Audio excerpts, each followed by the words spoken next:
morning everyone. I am Susmisha Shivkoli, working as assistant professor in KV College of Pharmacy, is going to do a practical demo on how we are going to prepare calamine lotion IT. Now lotions we know are liquid dosage form which are meant to be applied on the skin with friction. This may be suspensions or dispersions. Now today what we are going to prepare is calamine lotion. This is calamine powder. It imparts a pink color to the formulation which disguises with the presence of the skin. It acts as an astringent. This is zinc oxide which acts as astringent as well as protectant, and it has mild antimicrobial activities. This is bentonite powder. Bentonite powder has a tendency to swell 10 times of its original shape, which helps for the suspending property of the suspension. And this is sodium citrate which is added to adjust the pH of the formulation. This is liquefied phenol. This acts as a preservative for a formulation. This is glycerine which acts as humectant, emollient, and also it will impart some viscosity to your formulation, which in turn will help for the suspending property of the formulation. This is rose water which will act as vehicle as well as an odoring agent. Now let us start with the preparation. Now it's a suspension. For preparation of suspensions we are always going to use mortar and pestle. Now depending on the official formula we have calculated working formula, and based on that these are the quantities of our ingredient. Now before starting our preparation you need to add the liquid agents of your formulation. Okay. So we are going to mix liquefied phenol and glycerine. We are going to stir it and we are going to keep it aside. This we are going to add at the last of our preparation. First we are going to take required quantity of calamine.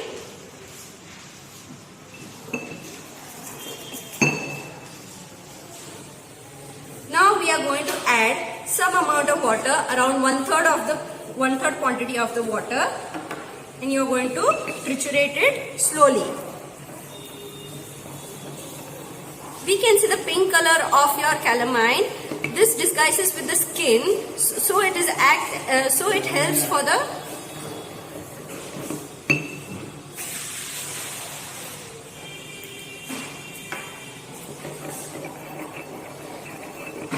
Now we are going to add zinc oxide,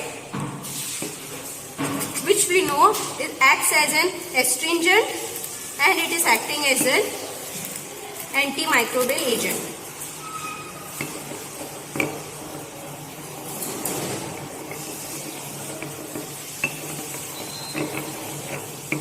Now when you are using mortar and pestle, always you have to rotate it in, triturate it in unidirection, and always you are going to triturate slowly, so that there are no phase separations. Next, we are going to add bentonite.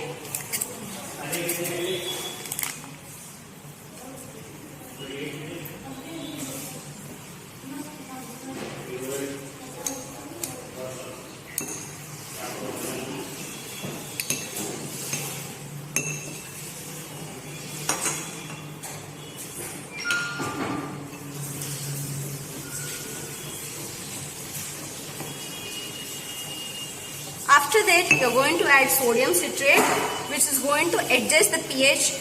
Why we are adjusting is the pH. In case the pH is not adjusted, the lotion will cause irritation to the skin. Next, we are going to add liquefied phenol and glycerine mixture, which we had already prepared before.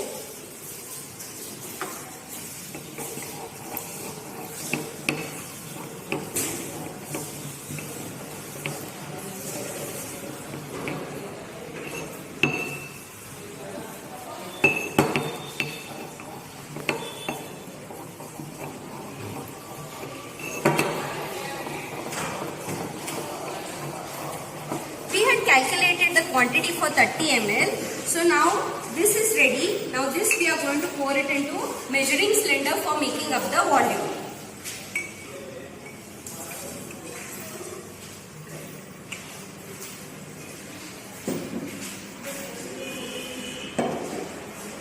In case there is some amount of powder left, we are going to retriturate it and we are going to take that same quantity.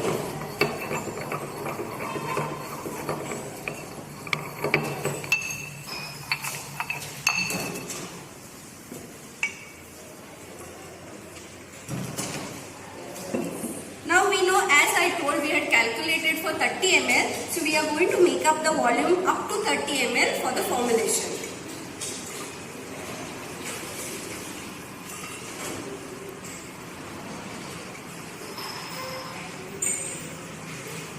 So here you can see we had made up the volume to 30 ml. Now we are going to mix that with glass rod for proper mixing,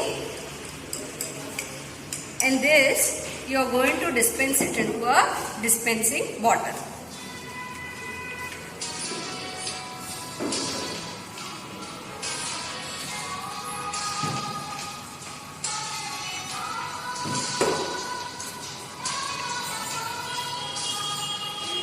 Here our calamine lotion is ready, which acts as an astringent as well as protecting for the skin, and also it acts as a counter irritant. Thank you. After the preparation is over, you are going to label the container. This is the dispensing bottle in which we have put our formulation. First you are going to mention the quantity what we have prepared, that's 30 ml. Then you are going to mention calamine lotion, that's the name of our formulation. If synonym exists, you are supposed to mention the synonym. Next you are going to mention the strength of calamine and zinc oxide. These both ingredients are major medicaments of a formulation. Then you are going to mention the category, that is topical protectant. That's the use of our formulation. Next you are going to mention the storage conditions. Then you are going to mention the auxiliary labeling. Auxiliary labelings are always supposed to be mentioned in red color because these are the mandatory labelings. Now here we have mentioned for external use only because it is used for external application, and also we have mentioned shake well before use. As it is a suspension, so particles tend to settle down and they can form a hard cake. So before using we are supposed to shake it and use. Then we are going to mention manufacturing license number, manufacturing batch number, expiry manufacturing date and expiry date. Next we are going to mention where it has been manufactured. It has been manufactured in KLE College of Pharmacy, Belgavi. And at last you are going to mention maximum retail price of the formulation. Thank you.